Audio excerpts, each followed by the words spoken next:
Assalamualaikum warahmatullahi wabarakatuh. Sebelumnya perkenalkan nama saya Nur Aisyah dengan NIM akhiran 019 dari kelas 2A. Tujuan saya membuat video ini untuk memenuhi tugas praktikum multimedia edukasi kemaduraan yang dimana tugasnya itu membuat video pembelajaran yang berkaitan dengan kemaduraan. Baik, langsung saja.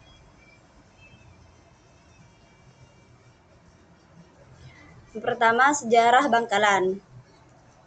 Asal mula nama Bangkalan. Bangkalan berasal dari kata bangka dan laan yang artinya mati sudah.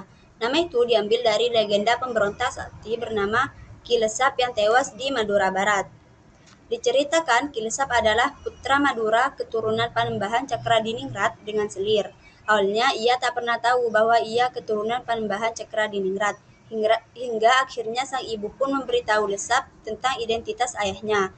Lesap muda suka bertapa di Gunung Makam Keramat. Suatu hari, dia bertapa di Gunung Keker di wilayah Bangkalan dengan waktu yang cukup lama. Selepas bertapa, Lesap memiliki keahlian baru, menyembuhkan macam-macam penyakit oleh Raja Pulau Madura yang saat ini dikenal dengan daerah Bangkalan. Ia dipanggil dan diperkenankan tinggal di sebuah rumah di desa Pejagan. Ki Lesap diperkenankan membuka pengobatan untuk mereka yang sakit. Ia juga kerap mendapat penghormatan dan penghargaan, namun ia tidak puas karena masih selalu diawasi oleh raja. Ki Lesap memiliki ambisi untuk memegang pemerintahan di Pulau Madura. Ia pun pergi meninggalkan kota tersebut menuju ke arah timur. Setiba di Gunung Pajudan di daerah Gulu-Gulu, dia mulai bertapa selama beberapa tahun.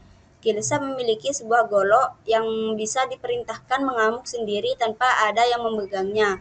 Karena kesaktiannya, nama Ki Lesap terkenal di pelosok Madura saat merasa di Madura. Saat yakin, ia pun mengobarkan api pemberontakan.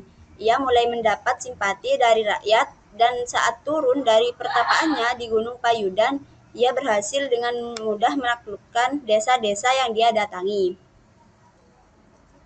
Pemberontakan Ki Lesap pun dimulai dari timur. Ia menyerang kerajaan Sumenep dan berhasil mendudukinya.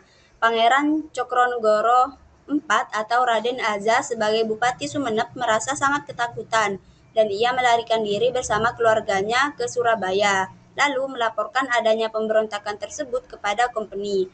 Dari Sumenep, Ki Lesap menuju ke Pamekasan melalui jalan sebelah selatan dan singgah di Bluto, Perenduan, Kadura, dan seterusnya.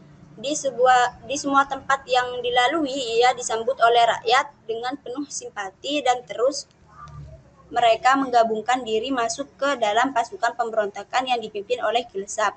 Pamekasan dengan mudah pula dapat dikalahkan karena pada waktu itu Bupati Pamekasan yang bernama Tumenggung Aryo Dikoro IV atau Raden Ismail tidak ada di tempat dan sedang bepergian ke Semarang.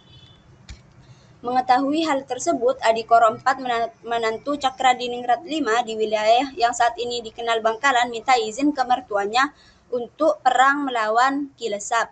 Adikoro naik kuda dari Bangkalan menuju Belega dan bertemu dengan kelompok dari Pamekasan yang dipimpin oleh Wong Sodirjo Penghulu Bagandan. Mereka bergabung dengan Adikoro saat istirahat di Sampang dan makan siang.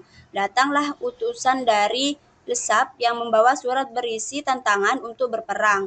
Adikoro yang sedang makan langsung marah dan berdiri mengajak pasukannya untuk berperang melawan Ki Lesap.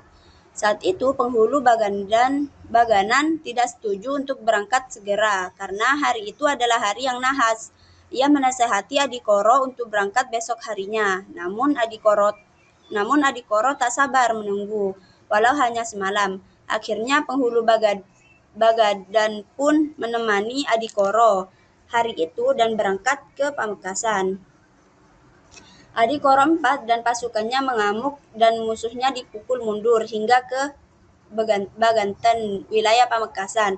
Karena kelelahan dan terkenai senjata dan ususnya pun terurai, namun semangatnya tak kunjung padam. Ia melilitkan ususnya di tangkai keris dan kembali mengamuk dengan tombaknya. Namun ia kehabisan tenaga dan jantung, lalu meninggal. Hal yang sama terjadi pada penghulu Bagadan yang gugur di medan perang bersama Adikoro IV. Setelah menuju ke arah timur dan bertempur dengan Cakradiningrat V, pasukan kerajaan berhasil dipukul mundur hingga bantuan kompeni didatangkan dari Surabaya. Pertempuran pun berkobar kembali. Lagi-lagi bantuan kompeni tak bertahan dan terpaksa mundur. Cakradiningrat V yang merasa kalah lalu mengusik ke Melaja dan benteng dipertahankan oleh kompeni membuat pesanggrahan di desa Tanjung. Pada suatu malam, Cakradiningrat V bermimpi agar Kilesap dikirimi oleh seseorang perempuan yang disuruh memegang bendera putih yang berarti Bangkalan akan menyerah. Mimpi itu pun dijalankan oleh Cakradiningrat. Ia mengirim perempuan ronggeng yang mengenakan pakaian keraton dan disuruh membawa bendera putih untuk menemui Kilesap. Menerima pemberian itu dan membawa perempuan itu ke pesanggrahannya dengan keyakinan Bangkalan sudah menyerah. Setelah Cakradiningrat menunggu kabar dan tiba-tiba tombak pusaka Bangkalan yang bernama Sinenggolo gemetar dan mengeluarkan sinar. Ia pun bangkit dan mengambil tombak tersebut, lalu mengajak pasukannya berangkat menumpas Kilesap di desa Tojung. Kilesap terkejut saat Cakradiningrat V tiba-tiba menyerangnya. Tak menunggu lama, Cakradiningrat V mendekati Kilesap dan menancapkan tombak ke dadanya. Ia roboh dan meninggal saat itu. Rakyat dan rajanya sama-sama berteriak, Bangkalaan, yang artinya sudah mati. Karena itu, sebagian meyakini nama Bangkalan berasal dari kalimat yang diucapkan saat kematian Kilesap.